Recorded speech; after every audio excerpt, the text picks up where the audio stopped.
Good morning, everyone. My name is Shahram, and I'm going to talk about Chapter 1 for the course Physical Science Survey, PSCI 10.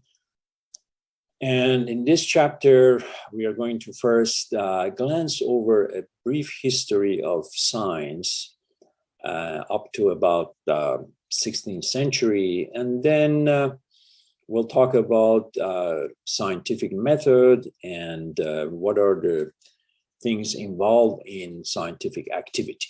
Let's first begin with covering some of the activities and accomplishments of the ancient scientists and philosophers and see how the science was kind of migrated from there to Middle East and then from there to the Europe.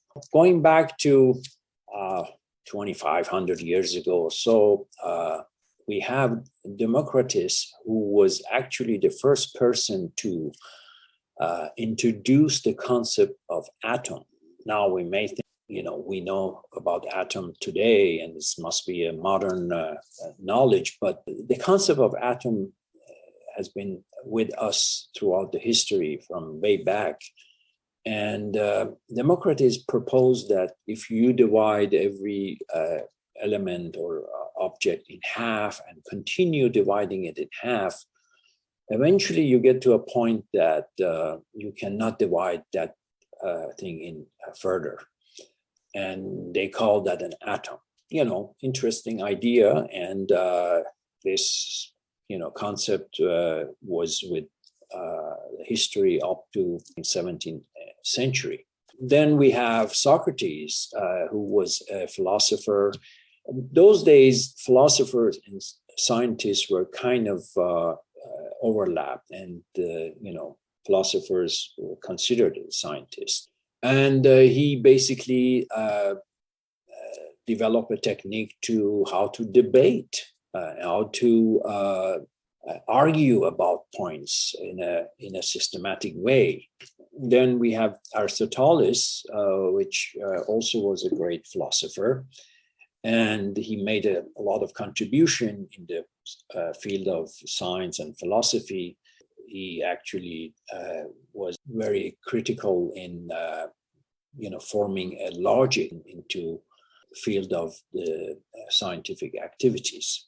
Then we have Aristotle's, which actually was able to measure the diameter of the Earth in those days. So we talk about 2,000 years ago. And he was very good in geography.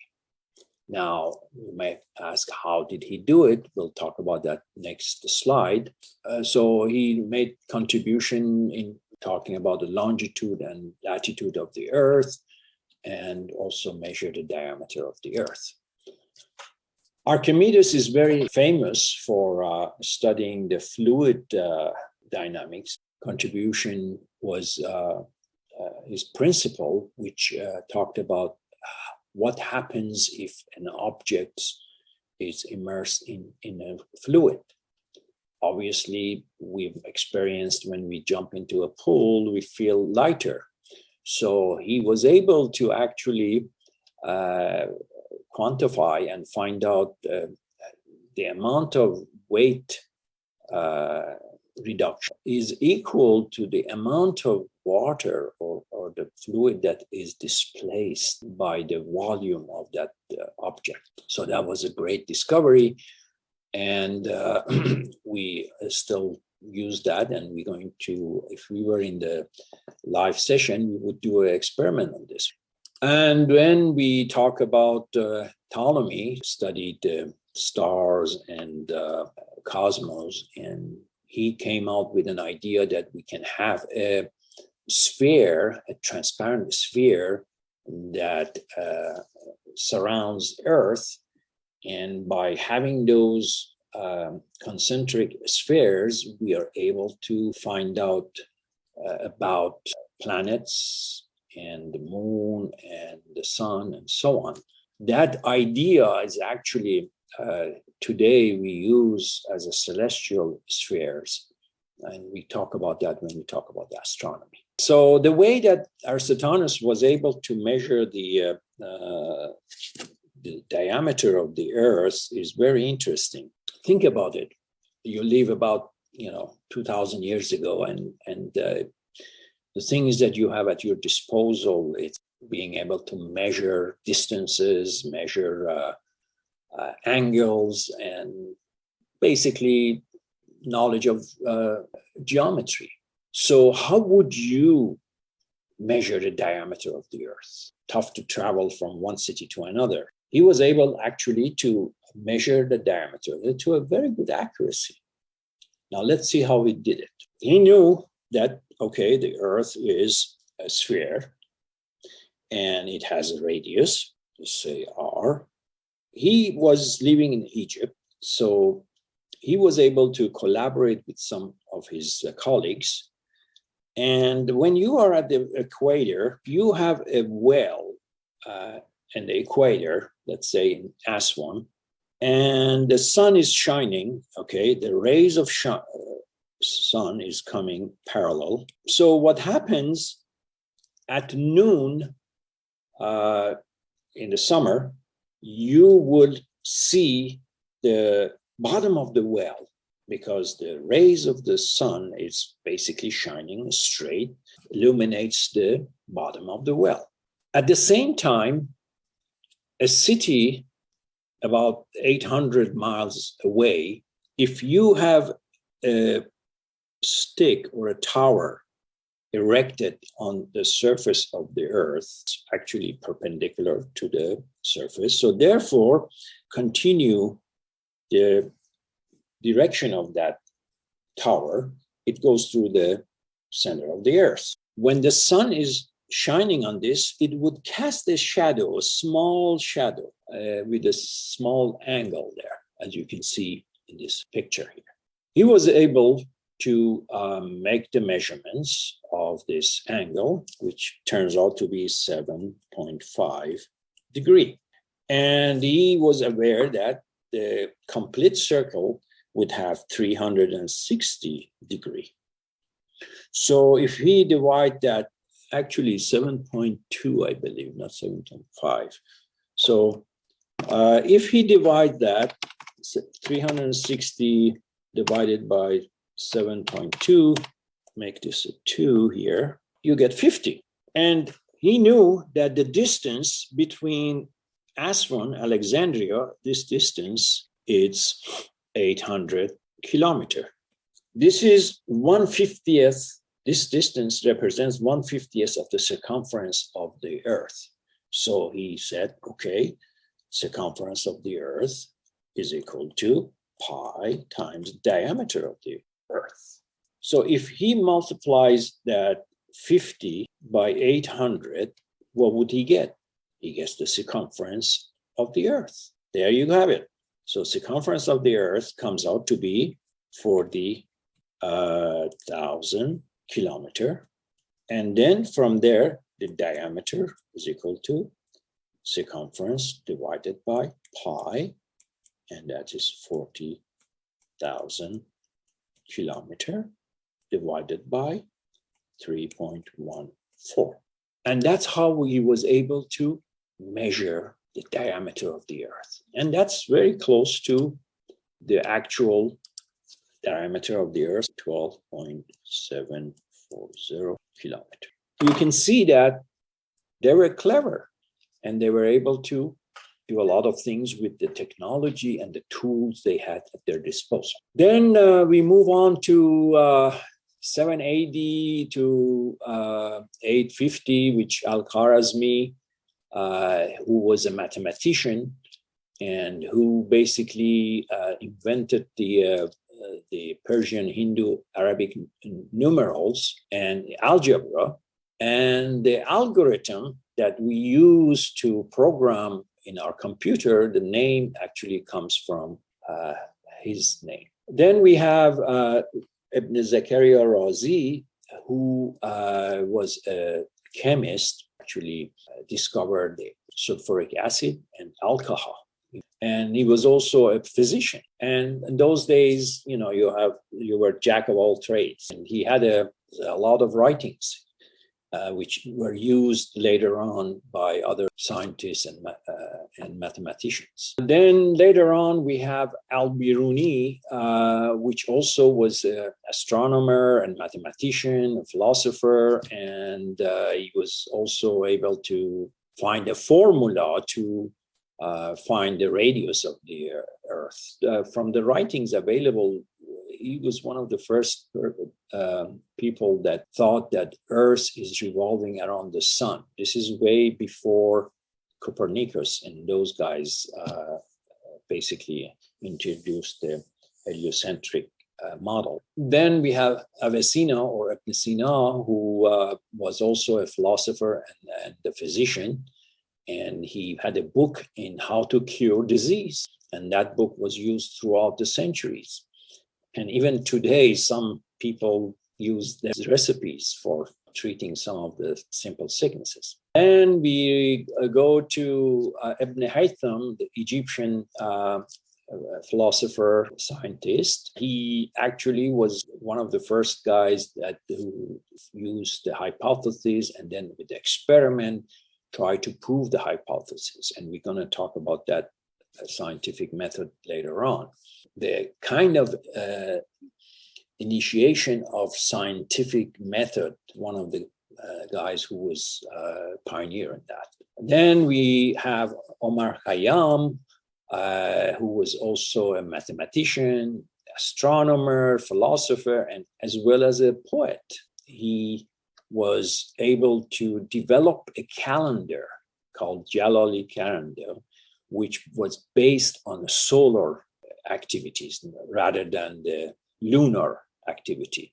Because prior to that, everybody was using the moon to develop a calendar. And even today, some calendars are still using the lunar calendar.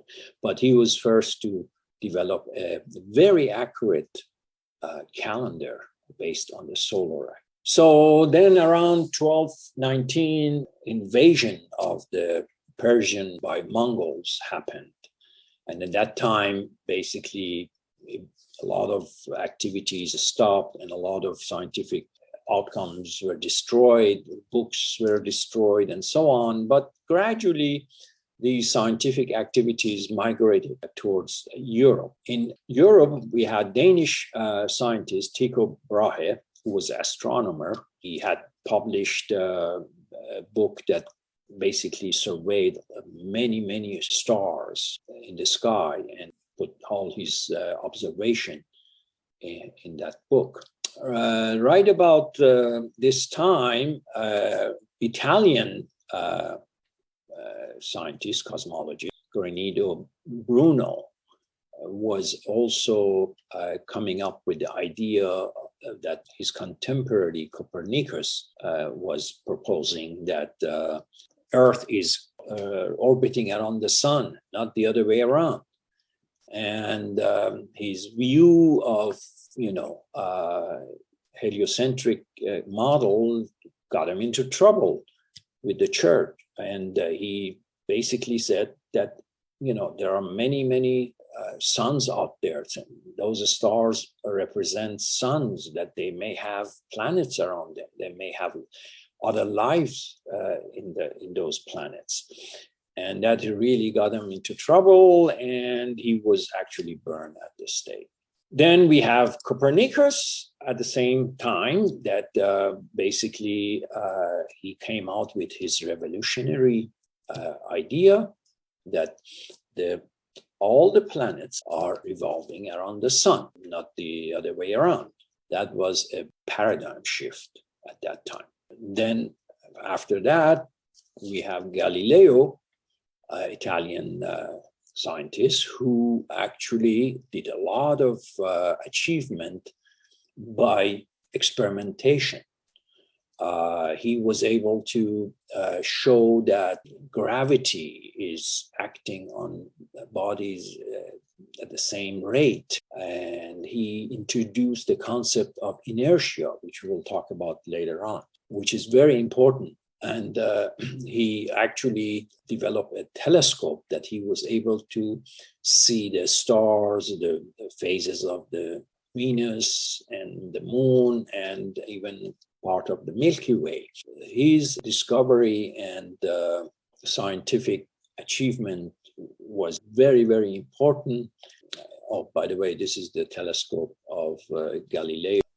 Right about the same time, Kepler, a German astronomer, was able to come out with a series of laws that governs the motion of planets around the sun. He was able to actually quantify some of these claims that was done by Copernicus and show that planets move in an elliptical orbit around the sun.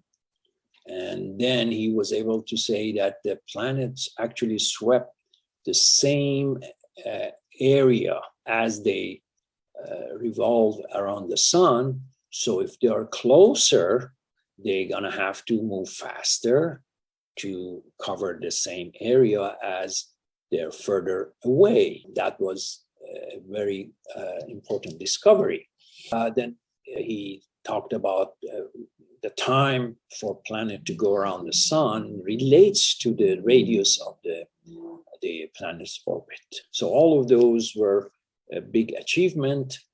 Then the knowledge basically accumulated, and the British scientist Newton was able to collect all of these and put them in a very nice perspective and come out with 3 laws of motion, which governs the motion of an object, the force that applies to an object, and how they behave, and as well as the universal gravitational law. Those were the point that paradigm in the science was shifted. Just glancing over these paradigm shifts, you can kind of appreciate that around this, 16th century or so, the Newtonian mechanic was introduced, the heliocentric astronomy, all the way to 19th century. So the electricity was discovered, and radioactivity was discovered. And then we have a second paradigm shift in 20th century, which the modern physics and chemistry and the concept of relativity was introduced, because now we see things are moving faster and faster. What happens when things move faster? What happens to the concept of time? What happens to the concept of distance? So those were introduced by Einstein.